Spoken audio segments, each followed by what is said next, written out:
विस्तरं वक्षे स्वभावानां तथैव च पर्यायाणां विशेषेण नत्वामीडं जिनेश्वरम्। महावीर भगवान की आचार्य गुरुवर श्री विद्यासागर जी महाराज, आचार्य श्री समय सागर जी महाराज की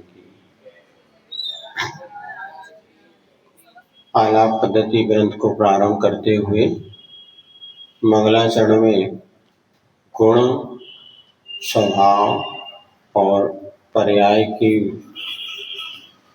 वर्णन विशेषता को बताने का संकल्प किया था। सो गुण, पर्याय और स्वभावों की चर्चा पूर्ण हुई। गुण कितने होते हैं तो सामान्य से 10 और विशेष से 16। इसके बाद पर्याय की चर्चा की थी। पर्याय 2 प्रकार की होती है, अर्थ पर्याय और व्यंजन पर्याय। इसमें भी स्वभाव और विभाव आदि के भेद डालते हुए पर्याय की बात रखी गई। इसके बाद 21 स्वभाव होते हैं और 21 स्वभाव की अपनी अपनी चर्चा करते हुए स्वभाव एक दूसरे के विपरीत जैसे लगते हुए भी वह एक ही द्रव्य के सहयोगी होते हैं, ऐसी चर्चा करते हुए प्रसंग पूर्ण हुआ था। हाँ, स्वभाव में 11 सामान्य स्वभाव कहे गए थे तो 10 विशेष स्वभाव कहे गए थे। अब इन आगे जितने भी द्रव्य आदि 6 द्रव्य हो गए, पंचास्तिकाएं, 9 पदार्थ आदि, इनको कैसे जाना जाए अथवा जो 21 स्वभाव कहे गए हैं उनको कैसे जाना जाए, तो यहाँ पर अगला सूत्र आता है, सूत्र नंबर 32 नंबर। ये प्रमाण अधिकार इसको कहा जा रहा है। ते कुतो ज्ञेयः, जो 21 प्रकार के स्वभाव आपने कहे थे उनको कैसे जाना जाए, क्या तरीका है और जानने का, तो बताते। प्रमाण नय विवक्षातः, प्रमाण और नय के भेद से अथवा विवक्षा से उनके स्वरूप को हम जान सकते हैं। प्रमाण का क्या लक्षण है इसको बतलाने के लिए अगला सूत्र आता है, सम्यक ज्ञानम प्रमाणम। अब जैसे तत्वार सूत्र में ही जो 5वें नंबर का 6वें नंबर का सूत्र है, प्रमाण नयी रधिगमा, से प्रमाण और नय के द्वारा सम्यक दर्शन आदि के स्वरूप को, जीवादि 7 तत्वों के स्वरूप को अथवा 21 स्वभावों को, ये सब जानने के उपाय हैं प्रमाण और नय। इनके द्वारा हम इनको जान सकते हैं। तो प्रमाण किसे कहते हैं तो कहा सम्यक ज्ञानम प्रमाणम, तो सम्यक ज्ञान को ही प्रमाण कहते हैं।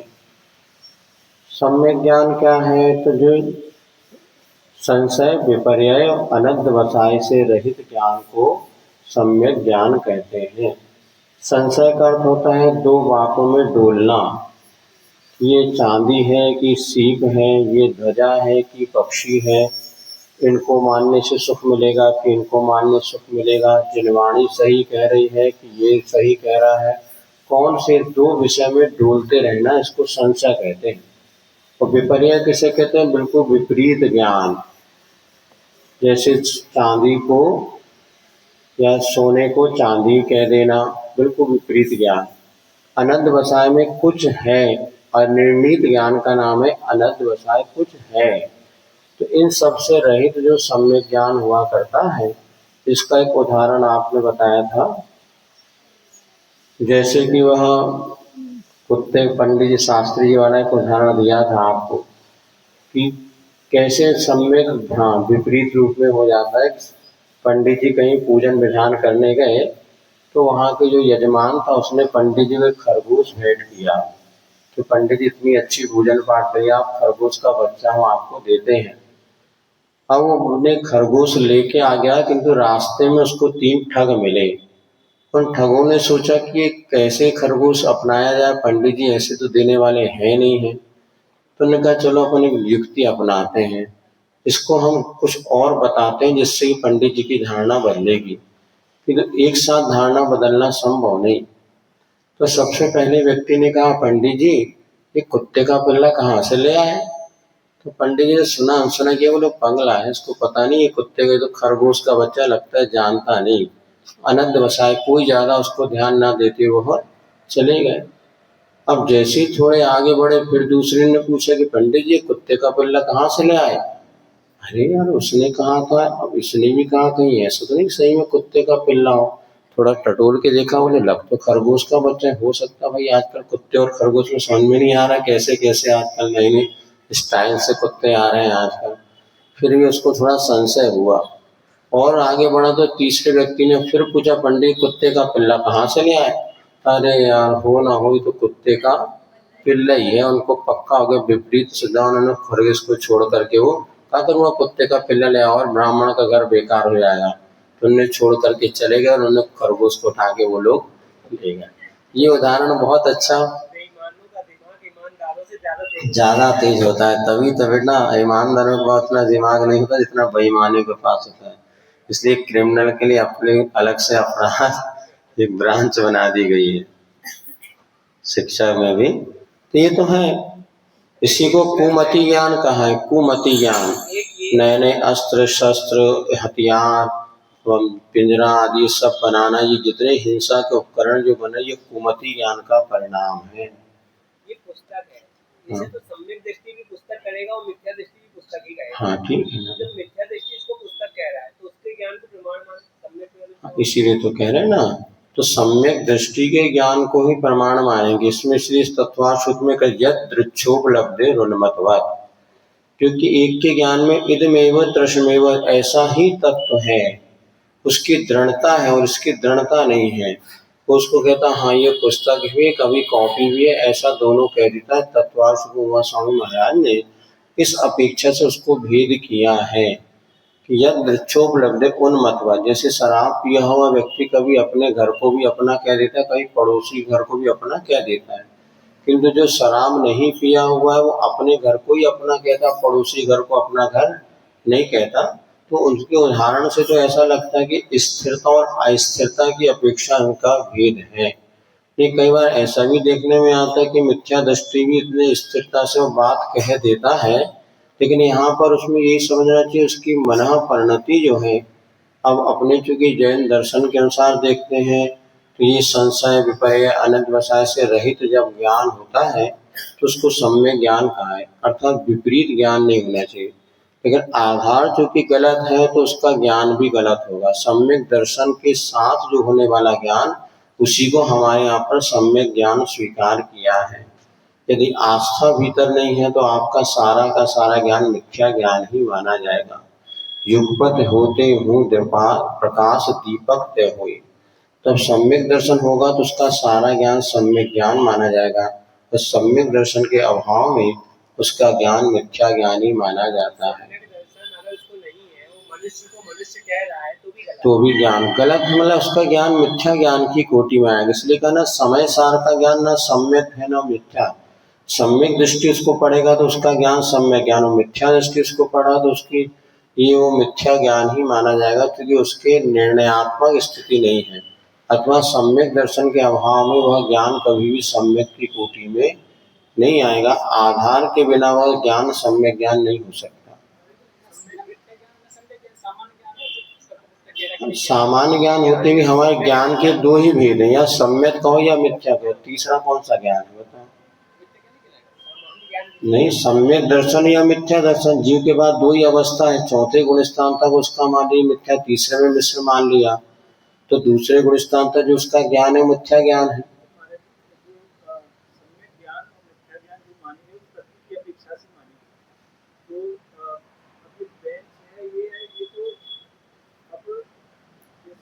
अब कोई भी हो जाए, ये पुस्तक है, ये आपके हाथ में पेन है, सम्यक दृष्टि उसको पेन कहेगा, मिथ्या दृष्टि पेन कहेगा, इनमें कोई ज्ञान में अंतर नहीं है। किंतु आगम की जब परिप्रेक्ष्य में अपन देखेंगे तो इसका ये ज्ञान सम्यक और मिथ्या दो भेदों में हमें निर्णित करना पड़ेगा। हाँ, तो ऐसे ही मान सकते कि तत्व के क्षेत्र में अथवा जैसे कई जगह उन्होंने सम्यक दृष्टि चौथे गुण स्थान से ऊपर ही दर्शन माना, क्योंकि सम्यक दर्शन का विषय वहां से होता है। तो 9 पूर्व तक का, हाँ अभिन्न 10 में, तो वही कहा ना वो मिथ्या दृष्टि का है ज्ञान, तो उसको भी ज्ञान सम्यक ज्ञान मिथ्या दृष्टि के बाद, इसलिए तो कह रहे हैं मिथ्या दृष्टि के बाद जो भी ज्ञान है 11 अंग 9 फुट का, तो ज्ञान और सम्यक मिथ्या जब होगा जब सम्यक दर्शन के आधार पर उसको माना जाएगा। सम्यक दृष्टि का ज्ञान सम्यक ज्ञान और मिथ्या दृष्टि का ज्ञान मिथ्या ज्ञान माना जाता है। या आप इसको एक सामान्य ज्ञान मान लो, मिथ्या और सम्यक के भेद से रहित मात्र वस्तु की जानकारी होना। यदि उसको तत्व ज्ञान से अगर हटके हम सामान्य वस्तु का ज्ञान मान लें तो भी इसमें कोई बाधा नहीं, लेकिन यहाँ सम्यक और मिथ्या की बात आएगी तो हम इसको मिथ्या में कोई भी इसमें तो गर्भित करना पड़ेगा, या तो मति कहेंगे या कुमति कहेंगे। इसीलिए तो आगम, इसीलिए जीवकांड आदि में कहा है जो पंजर पिंजर आदि का ये जो शास्त्र आदि का ज्ञान को मिथ्या ज्ञान ही इसको मानते हैं। लेकिन ये जैसे कहना प्रत्यक्ष और परोक्ष, तो साम व्यावहारिक प्रत्यक्ष माना मैंने अपनी आंखों से पुस्तक को देखा, तो व्यवहार। अब आप कहते हैं प्रत्यक्ष, तो हम उसे कहते हैं जो सीधे आत्मा से पदार्थ को जानता है उसे प्रत्यक्ष कहते हैं। आगे इसमें आने वाला तो इंद्रियों से जानता वो परोक्ष कहलाता है। क्योंकि लौकिकता में तो हमने अपनी आंखों से देखा, इसी को प्रत्यक्ष कहते हैं। तो आचार्य ने उसको साम व्यावहारिक प्रत्यक्ष नाम दे करके उसको प्रत्यक्ष की कोटि में लिया है। परमार्थ प्रत्यक्ष और साम व्यावहारिक प्रत्यक्ष, तो आंखों से देखी हुई वस्तु ये व्यावहारिक प्रत्यक्ष है, और जो सीधे आत्मा से जानता है वो परमार्थ से प्रत्यक्ष है। इसी प्रकार यहाँ पे साम व्यावहारिक रूप से वस्तु को वस्तु रूप में जान रहा है, तो व्यवहार से हम उसको तत्व वस्तु का ज्ञान मान सकते हैं। लेकिन जब परमार्थ की दृष्टिकोण से हम देखेंगे तो जो सम्यक और मिथ्या का भेद करने पर यह मिथ्यात्व की कोटि में, हाँ एक ही बात है। जिससे इस व्यवहार हमारा चलता है उसको साम व्यावहारिक प्रत्यय कहते हैं। किंतु लौकिक दृष्टिकोण से ये हमेशा कहा जाता है मैंने अपने प्रत्यक्ष आंखों से देखा, इसलिए उसको साम व्यावहारिक प्रत्यक्ष कहा है। किंतु परमार्थ से हम देखते हैं तो जो आत्मा से वस्तु का ज्ञान होता है उसे प्रत्यक्ष ज्ञान कहा जाता। इसमें इंद्रियों की अपेक्षा होती है, उसकी सहायता लेनी पड़ती है, उस ज्ञान को परोक्ष ज्ञान कहते हैं। आद्य परोक्षम प्रत्यक्ष वन्य, वही आगे इसका विषय खुलासा होने वाला है। तो सम्यक ज्ञान को प्रमाण का, तो सम्यक ज्ञान के कितने भेद है, प्रमाण के कितने भेद है तो बताते हैं। तद्वेधा प्रत्यक्षेतर प्रत्यक्षेतर भेदा, वह जो सम्यक ज्ञान जिसको आपने प्रमाण कहा था वो दो प्रकार का प्रमाण होता है, एक प्रत्यक्ष प्रमाण, इतर माने दूसरा परोक्ष प्रमाण। जो इंद्रिय आदि के सहायता जानता है उसे परोक्ष प्रमाण कहते हैं, जो डायरेक्ट आत्मा से पदार्थ को जानता है उसे प्रत्यक्ष प्रमाण कहते हैं। इसके भी दो भेद होते हैं। तो अगला सूत्र आपके सामने आ रहा है। क्योंकि इस विषय में तत्वार सूत्र में बहुत अच्छे से चर्चा आ चुकी है, सबने पढ़ा है, इसलिए उसको जहाँ ज्यादा चर्चा ना करते हुए अपन आगे सूत्र पढ़ते हैं। अवधि मनः पर्याया वेग देश प्रत्यक्ष। अब यहाँ पर प्रत्यक्ष ज्ञान है वो भी दो प्रकार का होता है, एक दिश प्रत्यक्ष और सकल प्रत्यक्ष।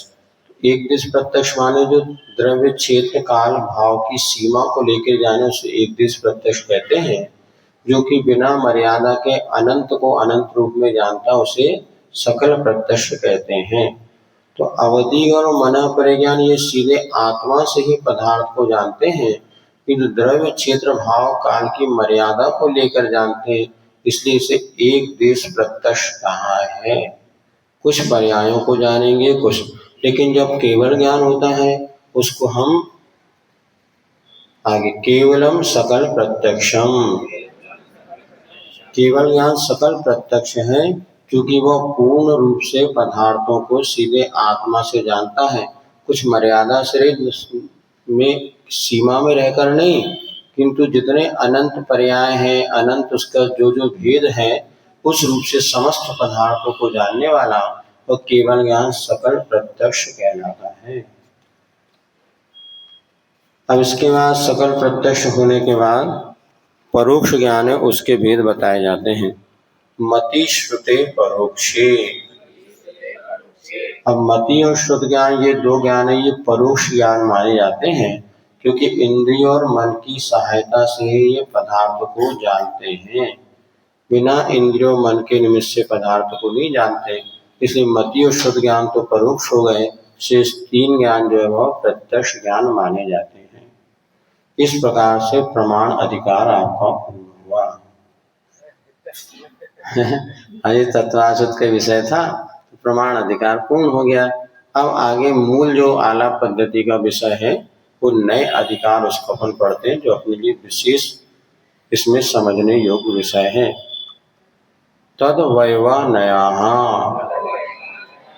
अब जो हमने प्रमाण के द्वारा जाना था उसी के अवयव यानी अंश को जानने वाला नय होता है। अतः प्रमाण के द्वारा जो वस्तु को हम ग्रहण करते हैं उसके किसी अंश को जो ग्रहण करे वो नय है। और यह समझ जाओ कि प्रमाण के द्वारा वस्तु को जाना जा सकता है और नय के द्वारा उसका कथन किया जा सकता है। जैसे आपने इस पुस्तक को देखी और पुस्तक को देखते से आपने पूरी पुस्तक में क्या चीज है, कौन सा रंग है, सब जान लिए हुए प्रमाण। अब इसमें अगर आपको पूछा जाए पुस्तक कैसी है तो आप किसी एक अंश को ही व्याख्यायित कर पाएंगे। भैया पुस्तक सफेद है, पुस्तक बड़ी है, पुस्तक पतली है, ये किसी एक एक अंश को जो आप व्याख्यायित कर रहे हैं ये नय का विषय है। नय बोलता है और प्रमाण सब जानता है। प्रमाण के द्वारा वस्तु का समग्र स्वरूप जाना जा सकता है, किंतु उसका कथन जब कभी होगा वो नय के द्वारा ही संभव होगा। जैसे रोटी को अपन जान सकते किंतु खाएंगे तो उसका टुकड़ा ही खाएंगे, पूरी रोटी को एक साथ कोई भी नहीं खाता। तो प्रमाण और हाँ, किसी अपेक्षा से कथन करने की पद्धति का नाम भी वह शादो शैली हो गई। एक अनेकांत स्वरूप वस्तु जो प्रमाण का विषय बचती है वो अनेकांत स्वरूप वस्तु मानी जाती है और उसके किसी अक्ष जो कथन करने वाला नय ग्रहण करके साधवाद पद्धति के द्वारा उसको कहा जाता है। अब इसके बाद नए भेदा उच्यन्ते। अब नय के भेद को आपके सामने कहा जाता है कि नय कितने होते हैं, कौन कौन से होते हैं। तो इसके लिए 41वें नंबर का सूत्र आता है। यद्यपि हमें ऐसा लगता है कि ये तो सूत्र नहीं थे, आचार्य टीका लिखते ना जैसे, इसी प्रकार वो लिखते चले गए। लेकिन और आप सबकी सुविधा के लिए बीच में किसी ने नए भेदा उच्यन्ते फिर अलग सूत्र बनाया। कई बार सर्वासिद्धि आदि टीका में ऐसी ही टीका होती है, प्रश्न भी होते हैं और उत्तर भी होते हैं, किंतु यहाँ पर नंबर पे डालते हुए उसको अलग अलग सूत्र बना दिया। तो 9 नय माने गए हैं। तत्वार्थ सूत्र में 7 नय माने गए, तो यहाँ पर 9 नय हैं। कौन कौन से देखते हैं। द्रव्यार्थिकः, पर्यायार्थिकः, नैगमः, संग्रहः, व्यवहारः, ऋजुसूत्रः, शब्दः, समविरूढः, एवं भूत इति 9 नया स्मृताः। नैगम, संग्रह, व्यवहारः,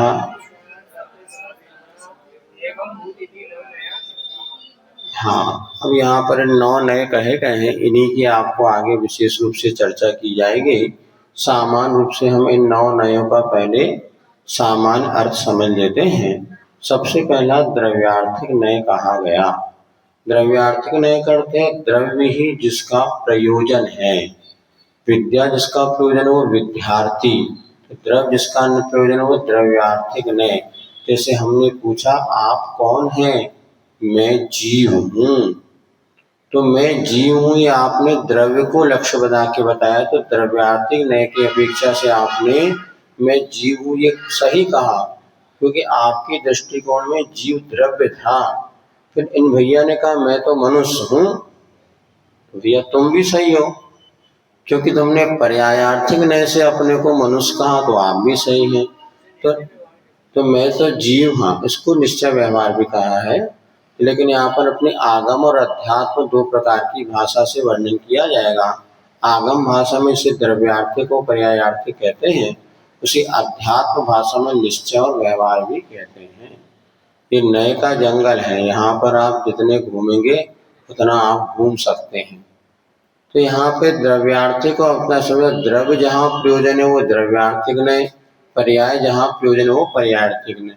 आपने हाथ में क्या पहना, सोना पहने हम, अच्छा रकम रकम, अभी तो रकम है नहीं, रकम रकम निकालना नहीं जेब से। आपने क्या पहना? बोले रकम पहने। ये कहते ना लोग सोना चाहे रकम भी कहते हैं। तो सोना पहना, ये सोना पहना गलत कहा कि सही कहा? वो एक कहता मैंने तो अंगूठी पहनी, वो भी सही है। तो जब द्रव्यार्थिक नय से हम देखते हैं तो सोना पहना सही है, और पर्यायर्थिक नय से देखते हैं तो अंगूठी पहना सही। मैं जीव हूँ, मैं मनुष्य हूँ, दोनों सही है। क्योंकि जीव द्रव्य की विवक्षा जहाँ कर वहां पर द्रव्यार्थिक नय, तो जहाँ पर पर्याय के मुख्यतः वो पर्यायर्थिक नय। ये दो नय बताए जाएंगे आपको। और आगे जो है नैगम संग्रह आदि ये 7 नय की चर्चा तत्वार्थ सूत्र में भी आई है, पुनः अपन देख लेते हैं।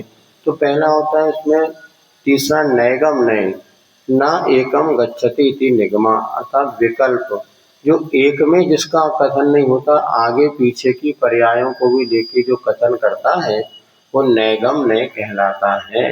अथवा अनिष्पन्न कार को पूर्णवत जो कथन करता है, घूमने जा रहे थे आप, कपड़े प्रेस कर रहे या कोई कार्य कर रहे, कहाँ जा रहे? बोले दिल्ली जा रहे। अरे अभी तो कपड़े प्रेस कर रहे हैं, लेकिन वही दिल्ली लक्ष्य बना लिया, इसलिए दिल्ली जाना जो कह रहे हैं ये नैगम है, इसको स्वीकार कर लेता है। भात पका रहे, ओदन पच्यते।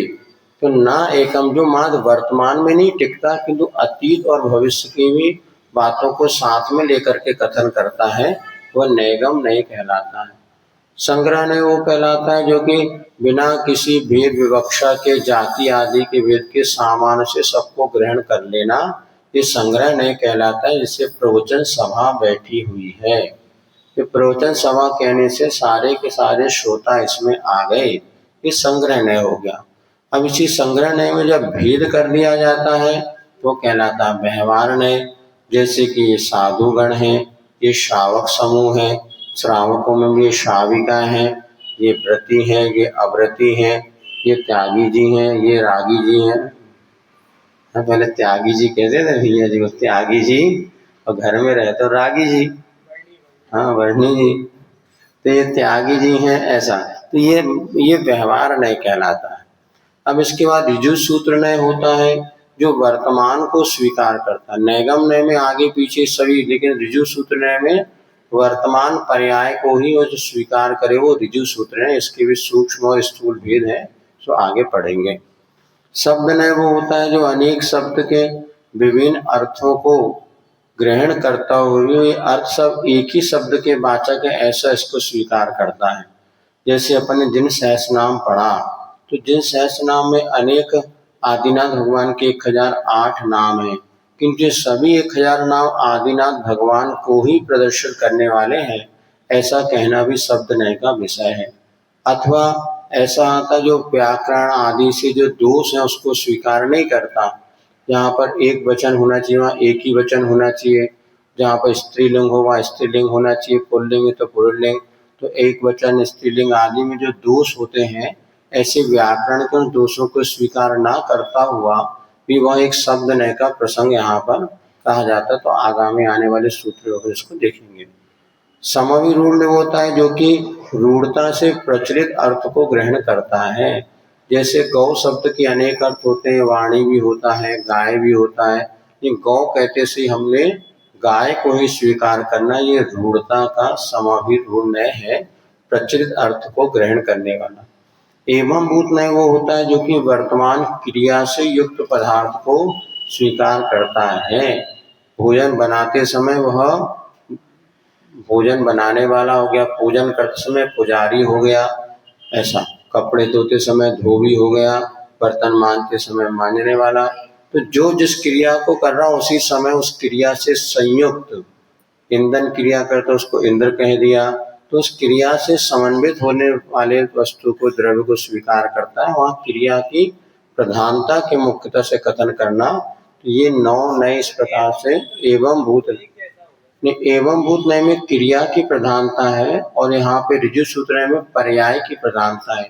आप मनुष्य हैं, ये ऋजु सूत्र नय का विधेय है, और विद्यार्थी हैं ये एवं, अभी आप पढ़ रहे हैं ना, तो विद्या अर्जन में लगे। अब हम आपको विद्यार्थी होंगे। मनुष्य तो आपको घर में तब भी मनुष्य कहेंगे, यहाँ बैठे तब भी मनुष्य है। इसमें ऋजु सूत्र नय में क्रिया की मुख्यता नहीं है, किंतु उस पर्याय की मुख्यता है। यहाँ पर आप क्या कर रहे हैं इस बात के मुख्य, जब तक पढ़े तब तक विद्यार्थी हैं और नहीं है तो फिर आप विद्यार्थी नहीं है, ऐसा दोनों में भेद समझना।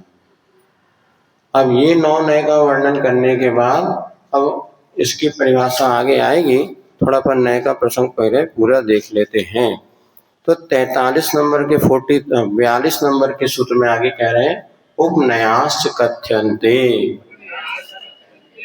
तो नय के 9 भेद आपको ये बतलाया गया। अब इसका उपनय कहते हैं। उपनय किसे कहते हैं? जो नयों के समीप होते हैं। नयानां समीपा उपनयाः। जो नयों के समीप होते हैं उसे उपनय कहते हैं। जैसे नयनों के समीप जो होता है उसे क्या कहते हैं? उपनयन। चश्मे को क्या कहते हैं? उपनयन।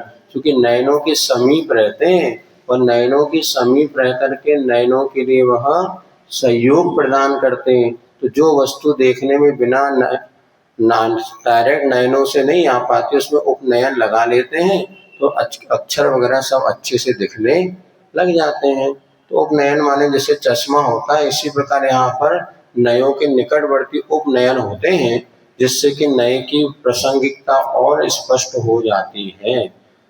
तो उपनयन कितने होते हैं, क्या होते हैं, तो उसका सूत्र आगे आ रहा है।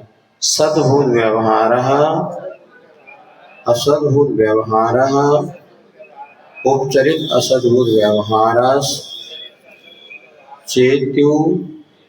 नयास्त्रेदः। सद्भूत व्यवहार, असद्भूत व्यवहार, उपचरित असद्भूत व्यवहारश्चेत्यु उपनयास्त्रेदः। अर्थात यहाँ पे अब उपनय के 3 भेद बतलाए जा रहे हैं। सद्भूत, असद्भूत और उपचरित असद्भूत। ये 3 नय उपनय के भेद हैं। उपनय किसमें आएंगे? व्यवहार नय के भेद हैं 3। सद्भूत, असद्भूत और उपचरित असद्भूत व्यवहार।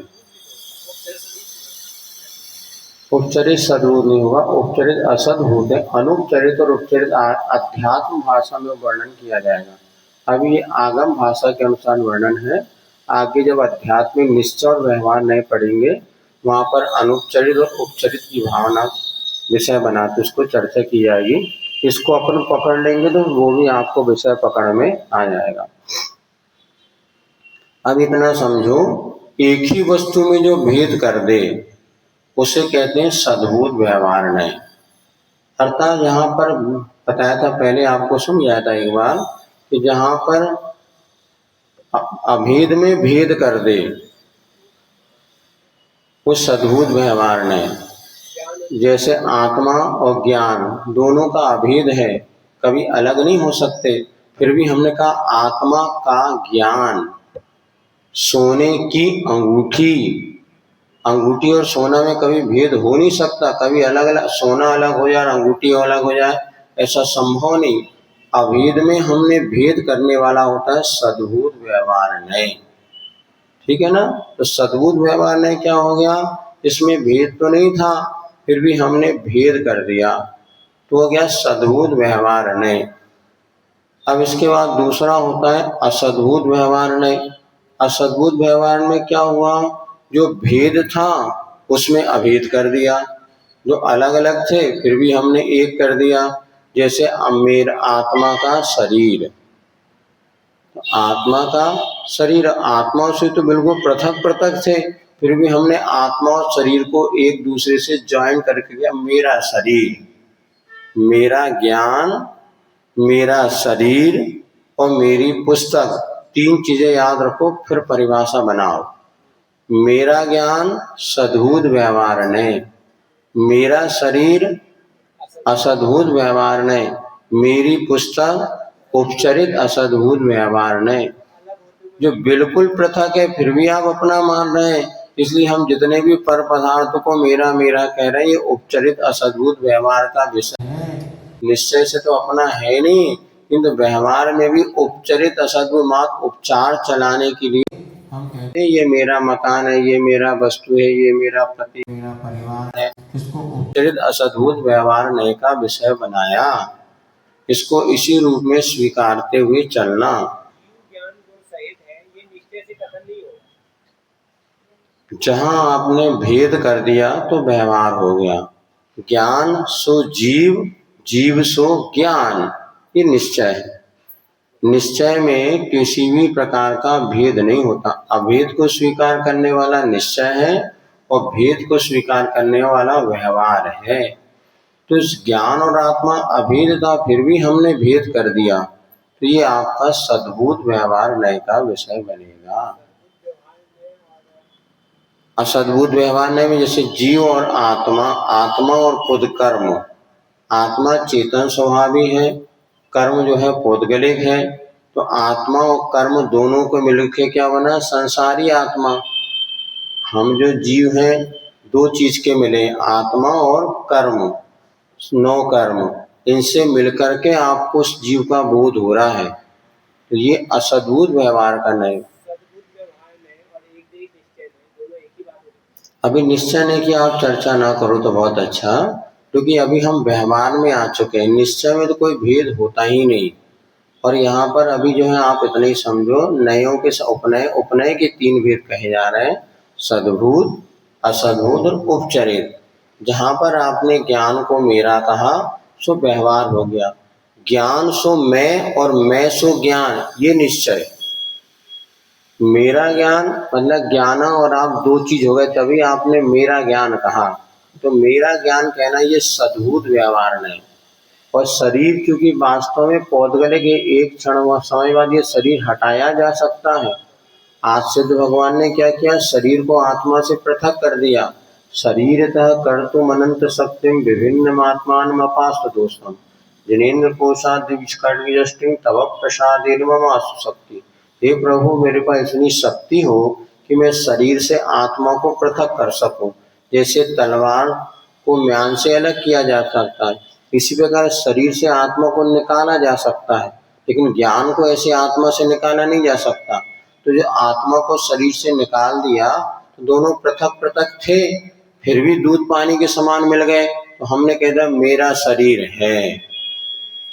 तो ये हो गया असद्भुत व्यवहार है। शरीर पौद्गलिक है और आत्मा चेतन ज्ञान दर्शन गुण वाला है, फिर भी दोनों कैसे मिल गए? दूध और पानी के समान। पय अरु पानी जो मिला दे अनादि से, पय अरु पानी, तो इनमें कोई भेद करना संभव नहीं, फिर भी भेद है, तो इसको हमने असद्भुत व्यवहार नय का विषय कहेंगे। और जो बिल्कुल पृथक ही दिख रहे हैं ऐसे शरीर, जो आपका मित्र पुत्र है, मित्र है, वस्तु है, मकान है, पुस्तक है, ये बिल्कुल पृथक ही दिख रहे हैं, फिर भी जो इसमें अपनापन लगाया जाता है, इसको कहते हैं उपचरित असद्भुत व्यवहार नहीं। ये इस प्रकार के तीन भेद यहाँ पर आपके सामने रखे गए। अब इन सद्भुत, अच्छा, तो यहाँ पर ये तीन भेद करते हुए यहाँ पर उपनय का भी प्रसंग आपके समक्ष पूर्ण किया गया। इदानीम एतेषां भेदा उच्यन्ते। अब यहाँ पे और इनके भेद जो हैं उपभेद आदि कहे जाएंगे।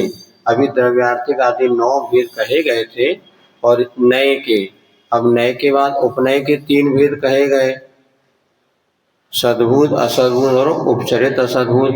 अब ऊपर वाले जो नए आए उससे कोई संबंध है कि नहीं? हाँ, वो ऊपर वाले नए के सहयोगी हैं ये उपनय। तो नए का हम संग्रह, व्यवहार आदि अपन पढ़े जाएंगे, तो इनका सहयोग प्रदान करते नयों के निकट होते हैं। अध्यक्ष और उपाध्यक्ष में क्या अंतर होता है? अध्यक्ष और उपाध्यक्ष में मूल तो अध्यक्ष होता है, लेकिन अध्यक्ष नहीं है तो उपाध्यक्ष काम कर लेता है। उपाध्यक्ष तो 2500 बना देते, नहीं अध्यक्ष तो नए तो नए हैं, बाकी उपनय उनका सहयोग करे, उनके अभाव में कार्यकारी हो सकते हैं या उनका कुछ सम्मान बहुमान, तो उपनय के द्वारा ही समय सार आदि ग्रंथों में ज्यादातर हमारा व्यवहार उपनय से और स्पष्ट हो जाता है। तो नए तो सामान्य से 9 कहे गए हैं, लेकिन उपनय के माध्यम से और वो क्लियर हो जाता है कि कौन किसका क्या है। हाँ है, क्या क्या विषय छेड़ दे तो हाँ हाँ, शिष्य बहुत सारे हो सकते हैं किंतु गुरु एक ही रहेगा। ठीक है, ऐसा है। अनेक शिष्य तो अनेक गुरु भी हो सकते हैं, सबके अलग अलग ही गुरु हो सकते हैं।